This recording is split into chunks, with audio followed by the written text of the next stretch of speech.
Shalom.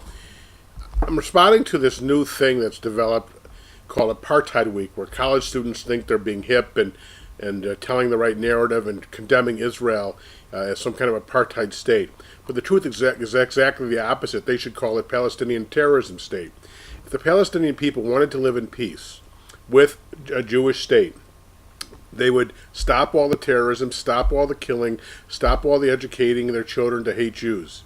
You got to ask yourself a lot of questions, and I urge you to read two books, The Israel Test and Startup Nation, both which show that Israel is the most important nation in the world today.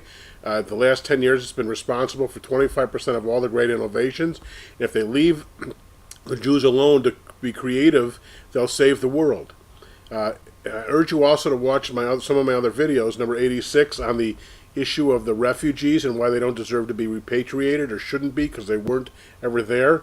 Number 19, these are all Jew numbers. Number 19 on YouTube, not an Israel threat.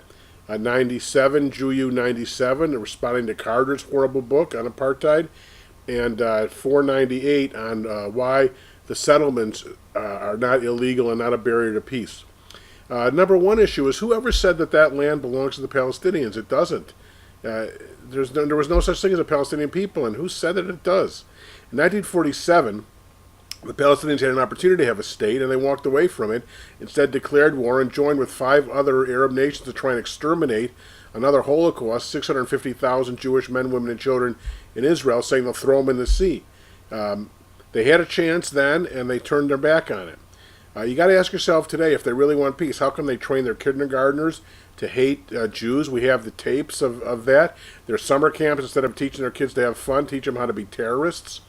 When Hamas now has total control over Gaza, instead of turning it into a fledgling democracy, making a good place, they destroyed all of the great infrastructure that Israel put in there, and they just used it to send missiles. And they don't abide by any conventions of war. Their soldiers don't wear uniforms. Instead, they wear skirts.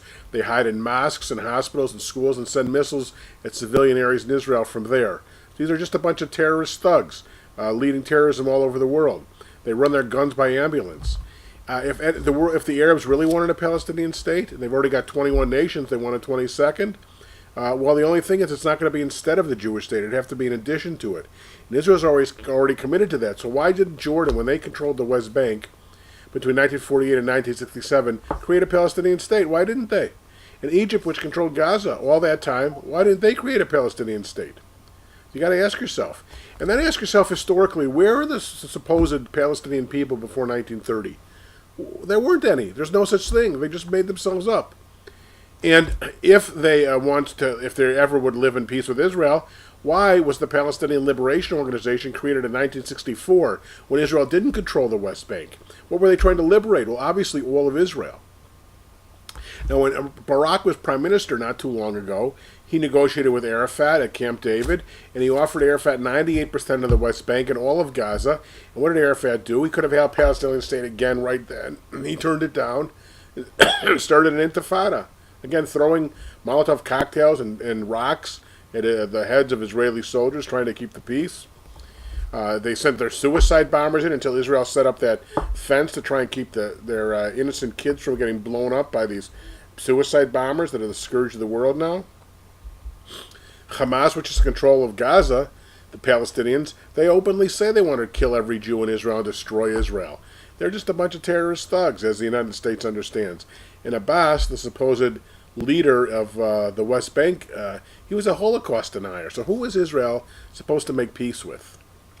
In the Muslim world, there's no place where women have rights, and the Palestinian territories too. They never have said that they agree to the existence of the State of Israel. And so, what is Israel supposed to do about it? How are they supposed to make peace with whom? And so, instead of Apartheid Week, you should call it Palestinian Terrorism Week. That's the real problem here. The world is not threatened by Israel. The world's only going to be improved by Israel. The threat are these Palestinian terrorists and the other terrorists who are causing problems all over the world, persecuting Christians, creating havoc all over.